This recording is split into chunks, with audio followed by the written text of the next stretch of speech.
This story is titled, I Canceled the Wedding I Paid for After My Stepdaughter Banned Me from Her Wedding. Now they're begging for my help. Hey everyone, before we jump into today's video, big news. I've launched a new Reddit channel. This time, the background isn't Minecraft. It's Subway Surfers in a Christmas theme to match the season. Check it out, subscribe, and join the fun. Links in the description. See you there. Now let's start the video. 17 years. That's how long I was with Lisa. We met when I was in my late 30s, doing well for myself after years of grinding in my career. I'd finally hit a point where I could relax and enjoy the fruits of my hard work. Then Lisa walked into my life, a single mom with a young daughter, Erica, who was about 9 years old at the time. Lisa was smart, funny, and had this charm that made me think, she just needs a break. Little did I know I'd be handing out breaks left and right while they just took advantage. When we first got together, I didn't mind stepping up. Erica needed a bike? Done. Lisa wanted to finish school? I covered her tuition. I didn't think of it as buying their affection, but as a way to help out. I figured if I was going to be with Lisa, I couldn't ignore Erica. If anything, I thought, maybe I can be a positive influence in her life. As time went on, I ended up doing way more than I ever signed up for. Private school for Erica? Paid for. Extracurriculars, new laptops every couple of years, and trips with her classmates? All me. When Erica wanted a special designer prom dress that cost more than my first car, I didn't bat an eye. I thought, why not? After all, I was building something with Lisa and Erica, and I wanted them to have the best. The thing is, it never felt like I was part of the family. Erica was polite, sure, but distant. She'd give me that fake smile when I handed her a gift, then head off to her room without so much as a thank you. Lisa would brush it off, saying, teenagers are just like that. But it started to wear on me. Still, I figured it would get better as Erica got older. By the time Erica was in college, I was paying over $90,000 for her private school education. Lisa said it was an investment in her future, and I agreed. I wanted Erica to have opportunities I never had. When she graduated last year, I even surprised her with a brand new Mercedes-Benz GLE. Black, sleek, fully loaded. Erica was thrilled, giving me the first genuine hug I'd gotten from her in years. For a moment, I thought, maybe I'm finally getting through to her. Fast forward to now. Erica's engaged to some guy named Brian. He's decent enough, I guess. Works in finance, comes from a well-off family, and seems to genuinely care about her. Lisa was over the moon about the engagement, constantly gushing about how Erica was set for life. She kept saying things like, Brian's such a good match for her. He's so stable. The wedding planning started almost immediately, and Lisa was treating it like the event of the century. We're talking a vineyard venue, a custom menu, a live string quartet, the works. The guest list was pushing 350, and every detail screamed luxury. Naturally, I was footing the bill. Why? Because I could afford it, and I wanted Erica to have her dream wedding. Or so I thought. Little things started to nag at me during the planning. Erica and Lisa would have these planning sessions where I wasn't invited. It's just girl stuff, Lisa would say, waving me off. When I suggested inviting a few of my close friends, Lisa gave me this look and said, the guest list is already so tight. Tight? There were 350 people on that list, but apparently there wasn't room for people who'd been in my corner for decades. Let's talk about Greg. This guy is the definition of a deadbeat. If there were a Hall of Fame for absentee dads, his face would be front and center. I've been with Lisa for 17 years, and in all that time, I can count on one hand how many times Greg has shown up for Erica. And let's be clear, when I say showed up, I don't mean he came through in any meaningful way. No, I'm talking about the kind of appearances where he rolls in, drops a few half-assed compliments, and then vanishes before the dishes are clean. The thing that gets me, though, is how Erica sees him. To her, Greg is some kind of superhero. When she was younger, she'd run to the door yelling, Dad's here, like he was Santa Claus. Meanwhile, I was the one who'd been there every single day, making sure she had everything she needed. I don't know what fairy tale she's telling herself, but the reality is, Greg hasn't contributed a single cent to her life. No child support, no birthday presents, not even a lousy card. One time, Lisa told me Greg had a rough patch after the divorce. Apparently, the poor guy needed space to figure things out. Space? He didn't need space. He needed a job and a clue. But Lisa, being Lisa, never pushed him. She made excuses for him like it was her part-time job. He's still her dad, she'd say, as if that gave him a free pass to do absolutely nothing. What really gets under my skin is how Greg shows up just enough to keep Erica on the hook. He's not completely out of the picture. Oh no, that would make too much sense. Instead, he breezes in a couple of times a year, just often enough to keep the cool dad image alive. He'll take Erica out for dinner at some mid-tier chain restaurant, give her some vague advice about life, and then disappear for months. And every time Erica comes back beaming, like she just spent a weekend with Oprah. And don't even get me started on Lisa's role in all this. She's always made sure Greg had a seat at the table, figuratively and literally. One time, he called to say he wanted to see Erica. This was after a solid year of radio silence, mind you. Lisa practically rolled out the red carpet for him. She cooked this big dinner, made sure Erica was all dressed up, and even asked me to step out for the evening so they could have family time. I'll admit, that one stung. But I played along because I didn't want to be the bad guy. I figured if Erica needed Greg in her life, I wasn't going to stand in the way. I thought I was being the bigger person. In hindsight, I was just being a sucker. The thing is, Greg doesn't even try to pretend he's involved. He's not showing up at Erica's school events or helping her move into her college dorm. He didn't chip in for her tuition, books, or anything else. But somehow, he gets to waltz into her life and be dad. While I'm just, what? The guy who pays for everything? The glorified babysitter? It's insulting. One time I tried to bring this up with Lisa. I told her, you know, it feels like I'm doing all the heavy lifting while Greg gets all the praise. She gave me this tired look, like she'd heard it all before and said, you're overthinking it. Erica loves you. Greg's just Greg. What does that even mean? Greg's just Greg? Is that supposed to justify his complete lack of effort? I let it go because arguing with Lisa about Greg is like trying to teach a fish to ride a bike. Pointless. Oh, and now the wedding. When Erica announced she was engaged, I was genuinely happy for her. I thought, this is my chance to really be a part of something special. The worst part was the wedding invitation. When they arrived, I opened mine, expecting to see my name somewhere, anywhere. But nope, there it was in black and white. Greg Reynolds, father of the bride. Not a mention of me. I didn't even get a footnote. It was like I didn't exist. I thought about confronting Erica about it, but honestly, what would be the point? She'd just tell me it was a mistake, or that it wasn't a big deal. But it was a big deal. It was a huge deal. I've spent the better part of 2 decades trying to be a good stepdad, only to be completely erased when it mattered most. And Greg?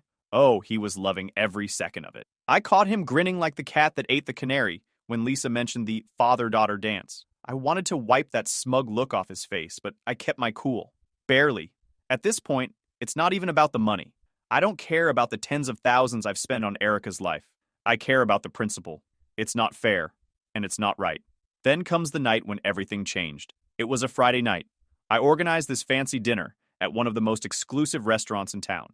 I spared no expense. Private dining room, a custom menu with dishes I can't even pronounce, and personalized service for all of us. I figured, this is a celebration of Erica's wedding, and I'm happy to do it for the family. Little did I know, this dinner would be the final nail in the coffin.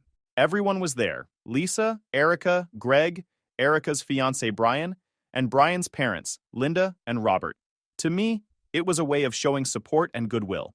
I wanted everyone to feel like part of a team, like we were all coming together for Erica's big day. I was still clinging to this naive idea that I was part of the family. Big mistake. The night started off fine, or at least I thought so. The drinks were flowing. I don't drink, but everyone else was enjoying it. The food looked incredible, and the mood seemed light. Brian's parents were polite, making small talk about the wedding plans and how lovely the vineyard venue was. Erica was glowing, talking about her dress fittings and flower arrangements. Greg? Well, Greg was sitting there like he owned the place, leaning back in his chair with that smug look I've grown to hate. I tried to keep things light, chatting with Brian about his work in finance and asking Linda and Robert about their travel plans for the summer. Lisa was doing her usual thing, hovering around Greg, making sure he had everything he needed and acting like he was some kind of VIP. I brushed it off because, honestly, I just wanted the night to go smoothly. Then, Erica stood up. She clinked her glass, signaling she wanted to make a toast. I sat back, expecting some heartfelt words about family and gratitude. Instead, she says, I just want to thank everyone for being here tonight. This is such a special time for me and Brian, and I'm so lucky to have all of you in my life. Okay, not a bad start. I was waiting for her to say something about me, maybe a nod to the guy paying for everything. But no. She turned to Greg and said, I'm especially grateful to my dad. He's been my rock, and I'm so excited that he'll be walking me down the aisle. The table erupted in applause. Greg leaned back, smirking like he'd just been handed the keys to the city. Lisa was clapping and smiling like she'd just witnessed a miracle. Even Brian's parents were nodding along, like this was some heartwarming family moment. Meanwhile, I sat there in stunned silence, gripping my fork so tight I thought it might snap. I don't even know how to describe what I was feeling. Betrayed? Angry? Humiliated? Probably all of the above. Here I was, hosting this lavish dinner, paying for every last detail of Erica's wedding, and this is how I get treated? Like I'm invisible? When the applause died down, I stood up. I wasn't planning to make a scene, but I couldn't just sit there and take it. I raised my glass and said, "Well, if Greg is walking you down the aisle, then Greg can pay for the wedding. I'm out." You could have heard a pin drop. The look on Erica's face was priceless. Her jaw literally dropped. Lisa looked like she'd just seen a ghost. Brian froze mid-sip, and his parents exchanged awkward glances. Greg? For the first time all night, he wasn't smirking. He looked like someone had yanked the rug out from under him. I didn't wait for anyone to respond. I set my glass down, threw my napkin on the table, and walked out. I could feel everyone's eyes on me as I left, but I didn't care. I'd had enough. When I got home, I sat down in the living room, trying to process what had just happened. 17 years of bending over backward for Lisa and Erica, and this is what it came to? They didn't just take me for granted, they outright disrespected me. Greg, the guy who's done nothing for Erica her entire life, gets to be the star, while I'm treated like an afterthought. It was infuriating. Lisa came home about an hour later. I heard her keys jangling in the door, and I braced myself for the inevitable confrontation. Sure enough, she stormed into the living room, her face red with anger. "What the hell was that?" she demanded. I looked at her, completely calm, and said, "That was me finally standing up for myself." "You embarrassed Erica in front of everyone," she shot back. "You couldn't have picked a worse time to make a scene." "A scene?" I laughed bitterly. The scene was Erica thanking Greg for being her rock while I sat there like a damn fool. "And you let this happen." Lisa rolled her eyes. "Oh, stop being so dramatic. Greg's her father. This is what she wants." "And what about what I want, Lisa? Does that matter? Or am I just the guy who only pays for everything?" She didn't have an answer for that. Instead, she turned the argument around, accusing me of ruining Erica's big day and making it all about myself. I just shook my head. There was no point in arguing with her. She didn't get it, and she never would. That night, I made a decision.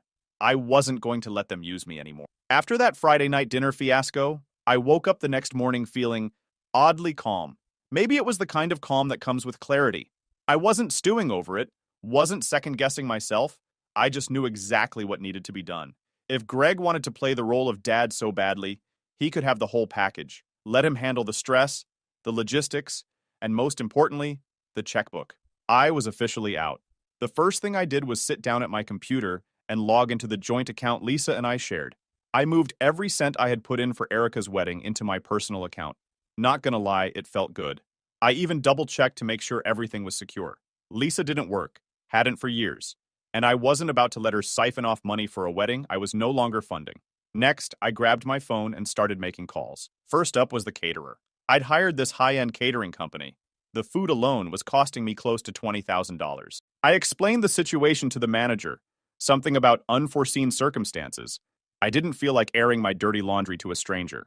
Surprisingly, they were cool about it. Since the wedding was still a few months away, they agreed to cancel without any penalties. Full refund. One down, many more to go. Then there was the venue. This was the big one.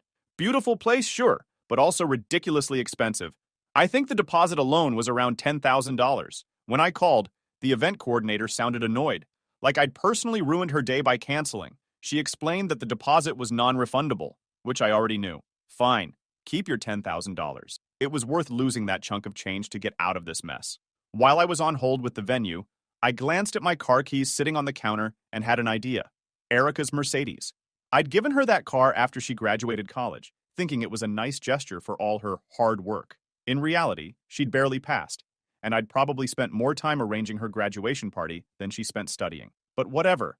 I bought her the car, because I thought it would make her happy. Now, though, that car was mine. It was in my name, and there was no way I was letting her keep it after everything that happened. I logged onto a car-selling app and posted it right then and there. Within a few hours, I had a buyer lined up. By the end of the week, the Mercedes was gone, and I had an extra $50,000 in my pocket. You know what?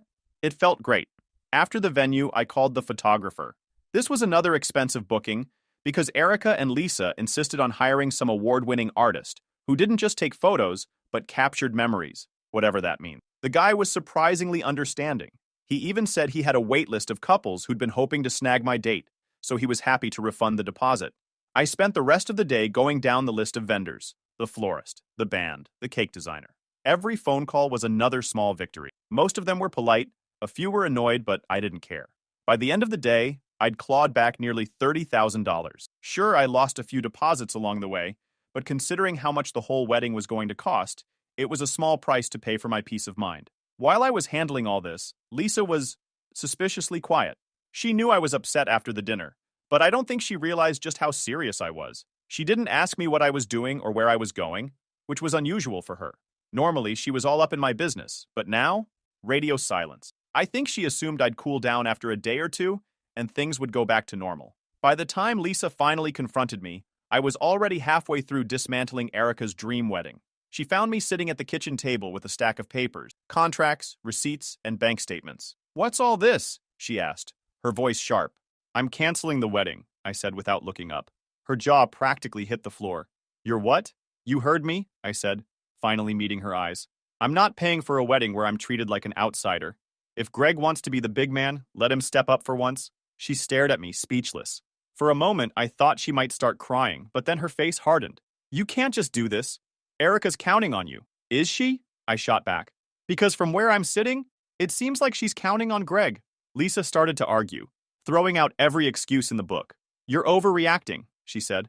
"This is about Erica's happiness, not you. You're being selfish." Selfish. That word hit me like a slap in the face.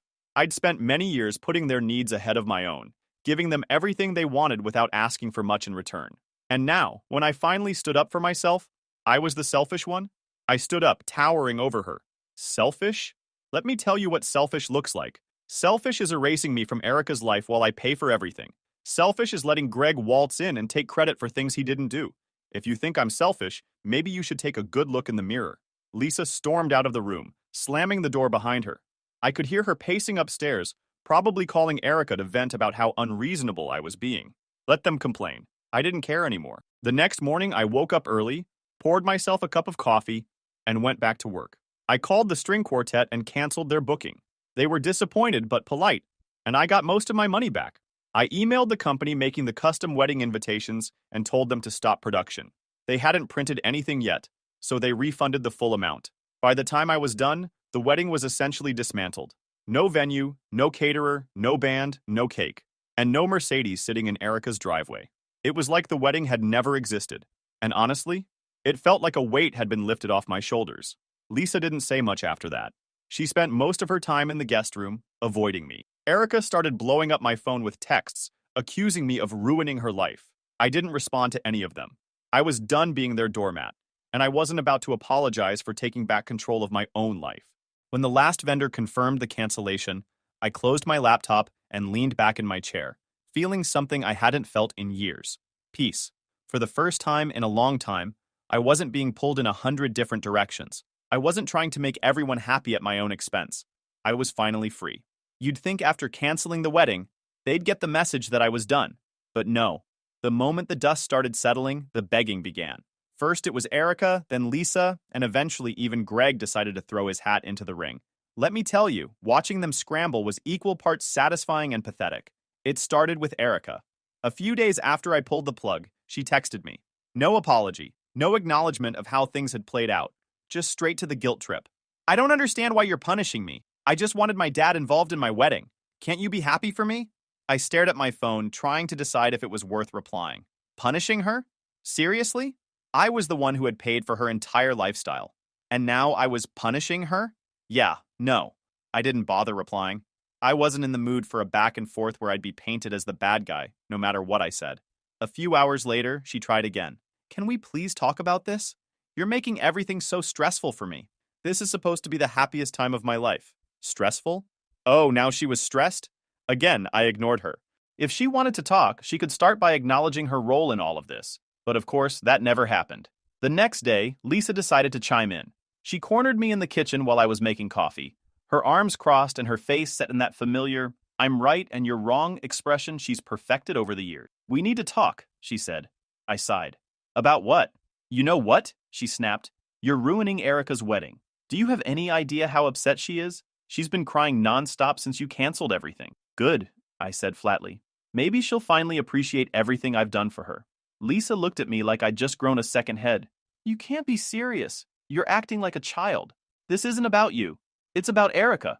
And yet, I said, leaning against the counter, I was the one paying. So yeah, it is about me. That set her off. She launched into this long-winded rant about how I was being selfish, how I was letting my pride ruin what should have been a happy occasion, and how I was tearing the family apart. I let her go on for a bit, mostly because I wanted to see how far she'd take it. But when she started crying, yes, the crocodile tears made an appearance, I cut her off. Lisa, let me ask you something, I said, keeping my voice calm. Where was this energy when Erica decided to write me out of the wedding? She opened her mouth to respond, but I held up a hand. No, don't answer, because we both know the truth. You didn't care then, and you don't care now. All you care about is me paying for the wedding so you and Erica can keep pretending Greg is some amazing dad. She didn't say anything. She just stared at me, her face a mix of anger and something that almost looked like guilt. Almost. I'm done, I said, turning back to my coffee. You want a wedding? Figure it out yourself, as a family. Lisa stormed out of the kitchen, slamming the door behind her. I figured that would be the end of it, but I underestimated just how desperate they were. A day later, Greg called. Yes, Greg decided to weigh in.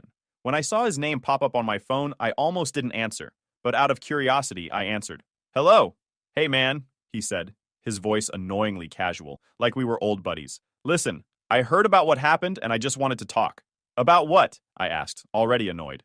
Well, about the wedding, he said. Look, I get that you're upset, but don't you think you're overreacting a bit? I actually laughed. Overreacting? Greg, you've been a dad in name only for 20 years, and now you're telling me how I should feel? He ignored that and kept going. I know I haven't been as involved as I could have been, but this isn't about us. It's about Erica. She's devastated, man. Can't you just let it go for her sake? Let it go? The audacity of this guy. I'd spent years cleaning up his messes, and now he had the nerve to tell me to let it go. Greg, let me make something clear, I said, my voice steady. You wanted to play dad? Great. Step up and be a dad for once. Otherwise, don't bother calling me again. There was a long pause on the other end, and for a moment, I thought he might actually step up. But no, of course not. Instead, he muttered something about doing my best, and hung up. Typical.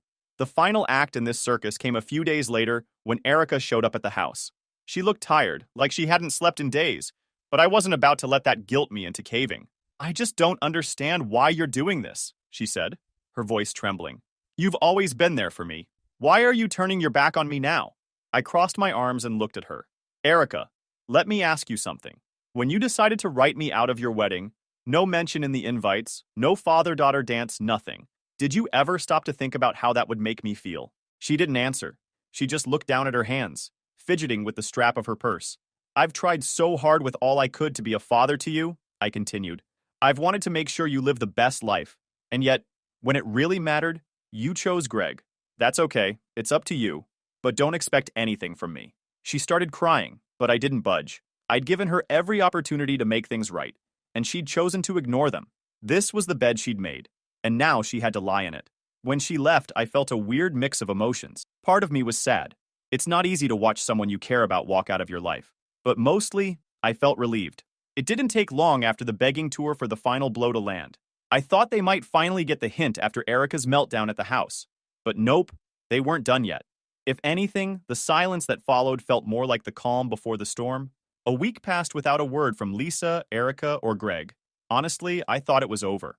I started settling into my new normal, working, relaxing, and enjoying the peace that came from not dealing with their drama every day. But of course, that couldn't last. One Thursday afternoon, I was at work, going over some documents, when my phone buzzed. I almost ignored it, but something made me glance at the screen. The number wasn't saved in my contacts, but it looked vaguely familiar. Against my better judgment, I picked up. Hello? Hey, it's Greg. Of course it was Greg.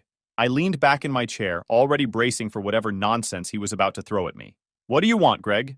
Look, man, he started, his voice overly casual. I know things have been rough lately, and I hate to be the one to bring this up, but we've got a problem. We? I said, raising an eyebrow. What's this we you're talking about? There was a pause on the other end, and I could almost hear the wheels turning in his head. Look, I get it, he said finally. But the thing is, I can't afford it.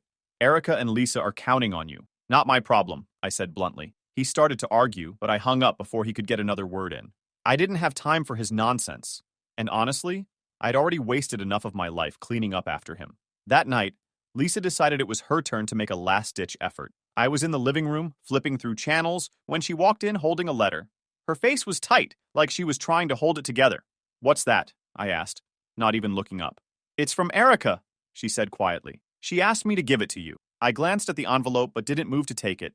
"What does she want now?" "She's sorry," Lisa said, sitting down on the couch across from me. "She knows she hurt you and she wants to make things right." I raised an eyebrow. "Does she?" Because the last time I checked, her idea of making things right was asking me to pay for a wedding I've been cut out of. Lisa sighed, her shoulders slumping. "Can you just read it, please?" Reluctantly, I took the envelope and opened it. The letter was handwritten, which surprised me. I figured Erica would just text me again, but I guess she thought this would feel more personal. The letter was long, too long, honestly, and full of the usual excuses. "I'm sorry if I made you feel like you weren't part of the family. I didn't mean to exclude you. I just wanted to honor my dad. This wedding means everything to me, and I can't do it without your help." It was the same nonsense I'd heard 100 times before, just dressed up in fancier words. Nowhere in that letter did she take real responsibility for how she'd treated me. Nowhere did she acknowledge that I'd been the one supporting her all these years while Greg coasted. It was just another attempt to guilt me into caving. When I finished reading, I set the letter down and looked at Lisa. If this is her idea of an apology, she's got a lot to learn. "She's trying," Lisa said weakly. "She just wants her wedding back." "Well, she can keep wanting," I said, standing up. "And if you think I'm going to change my mind, you're wasting your time." Lisa didn't argue. She just sat there, staring at the floor. For a moment, I almost felt bad for her. But then I remembered all the times she'd let Greg walk all over me. All the times she'd put his feelings and Erica's wants ahead of mine. Whatever sympathy I might have felt evaporated. The next day, I heard that the wedding was officially canceled. Erica had apparently tried to downsize, hoping Brian's family would step in to cover the costs, but they weren't having it. From what I heard, the whole thing turned into a massive fight, and Brian's parents pulled their support entirely. Lisa moved out a week later, taking whatever little she could carry.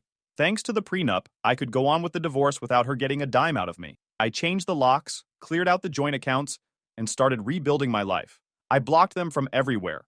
I don't want anything that ties me with this nonsense family. Let Greg handle their drama. I was done. And let me tell you, it felt amazing.